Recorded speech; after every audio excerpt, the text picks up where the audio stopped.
Je suis né le 11 septembre. Ne vous moquez pas, à l'époque, les tours étaient encore debout. En hébreu, c'était le 28 Elul.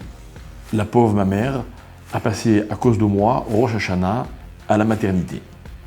Ma paracha, c'est celle de Ha'azin.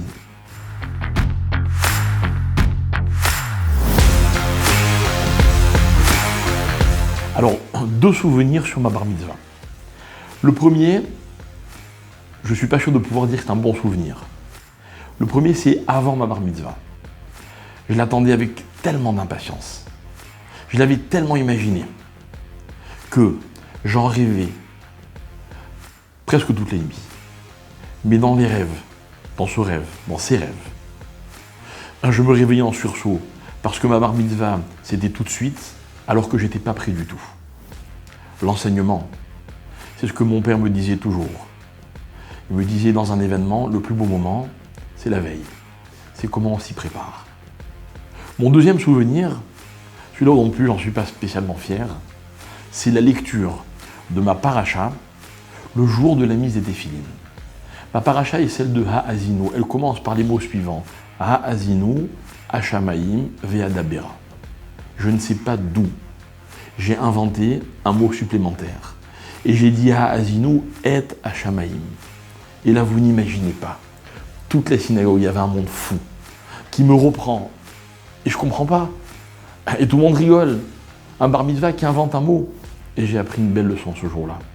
Dans la vie, c'est important de commencer, de bien commencer, mais pas toujours de commencer trop vite.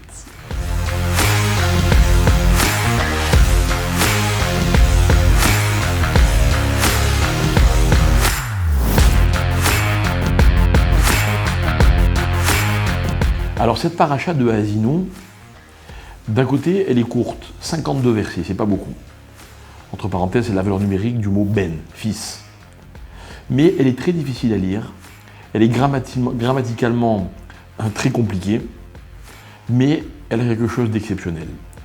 Ce n'est pas une paracha qui raconte une histoire. C'est une paracha, ce qu'on appelle une shira, dans laquelle chaque verset est un message d'une extraordinaire profondeur. Je me suis toujours demandé si le fait que ce soit la paracha de ma bar mitzvah ne voulait pas dire pour moi que j'avais chacun des jours de ma vie un message à faire passer, peut-être.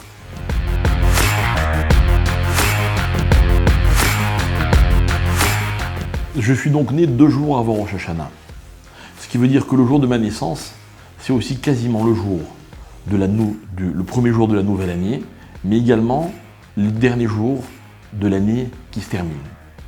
Et en fait, j'ai toujours ressenti, à travers ce symbole, que dans la vie, il y a un éternel recommencement. Et comme je le disais ultérieurement, j'ai toujours l'impression que je suis chargé de transmettre ce message. Dans la vie, rien n'est irrémédiable, rien n'est irréparable. On est toujours à la fois à la fin de quelque chose et au début de quelque chose de nouveau. Donc on peut toujours repartir à zéro sur des nouvelles bases et être encore meilleur et de continuer tout en se renouvelant constamment.